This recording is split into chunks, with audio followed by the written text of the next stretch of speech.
খিচুড়ি রান্না করার পর সবাই একসাথে খাওয়ার জন্য বসেছিল।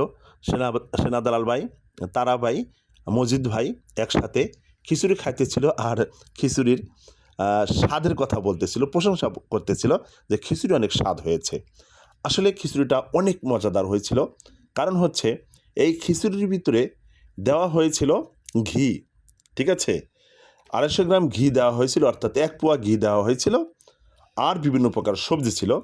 ঘি এবার দিয়েছিল আমাদের ডাক্তার সাইদুর ভাই, এই যে সেনা দালাল ভাইয়ের সাথে যে এখন খাইতেছে এই ডাক্তার সাইদুর ভাই, ইনি ঘি দিয়েছিল আর ডিম দিয়েছিল, যার কারণে কিন্তু খিচুড়ির স্বাদটা সেই চরমে পৌঁছে গিয়েছিল, ঠিক আছে?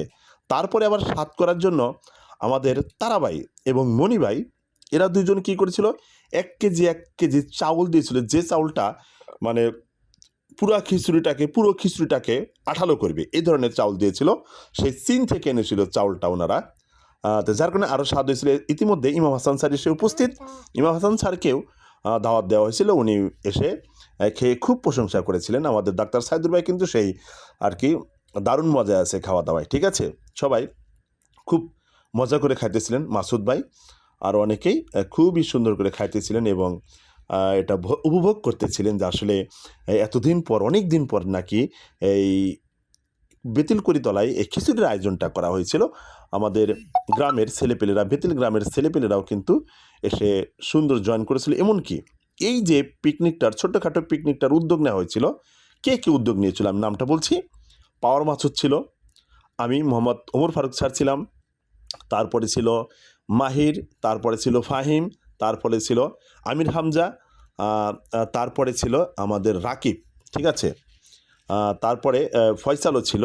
এরা মিলে ছোটোখাটো পরিসরে এই আয়োজনটা করতে চেয়েছিলাম, কিন্তু বড়দের যখন বলতেছিলাম তখন ওনারা খুব স্বাচ্ছন্দ্য বোধ করছিল এবং রাজি হয়েছিল, এবং কি তারা টাকা পয়সা যেভাবে হেল্প করা লাগে সেভাবে হেল্প করেছিল। এবার খিচুড়ি যে এত স্বাদ হওয়ার পিছনে কারণ আরও কিছু কারণ আছে। মিষ্টি কুমড়া ছিল সবজির ভিতরে, যেটা খুবই সুস্বাদু একটা সবজি। তারপরে ছিল ৫ কেজি ডাউলের মতো ছিল। তারপরে জাতলাও ছিল। তারপরে ছিল আমাদের পেঁপে, পাতাকপি অর্থাৎ বাঁধাকপি আর ফুলকপি, আলু ছিল, আরও অনেক কিছু ছিল এই সবজি খিচুড়ির ভিতরে, ঠিক আছে? আসলে খুবই স্বাদ হয়েছিল বলতে গেলে। এক পর্যায়ে আমরা মানে যারাই খেয়েছে তারাই বলেছে হ্যাঁ অনেক সুন্দর স্বাদ হয়েছে। যাই হোক, অনেক কথা বললাম। আমাদের জন্য দোয়া করবেন, আমরা যেন আবার মানে মাঝে মধ্যে এই ধরনের প্রোগ্রাম করে ভ্রাতৃত্ব বন্ধনটা যেন ধরে রাখতে পারি, যে আসলে আমরা কেউ বিচ্ছিন্ন নয়, একে অপরের সাথে সুন্দর মিলেঝিলে চলাফেরা করি, ঠিক আছে?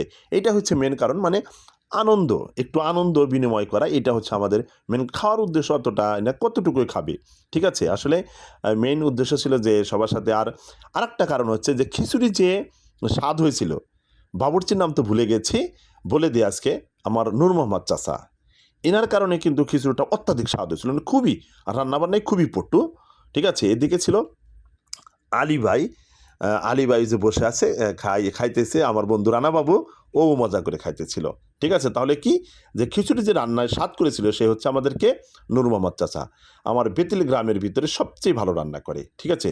অনেক সুস্বাদু করে রান্না করে। ওনার জন্য দোয়া করবেন, আল্লাহ তাআলা যেন ওনার হায়াত বাড়িয়ে দেয়, এবং মাঝে মধ্যে যেন আমাদের ভিডিওটি ভালো লাগলে অবশ্যই শেয়ার করবেন।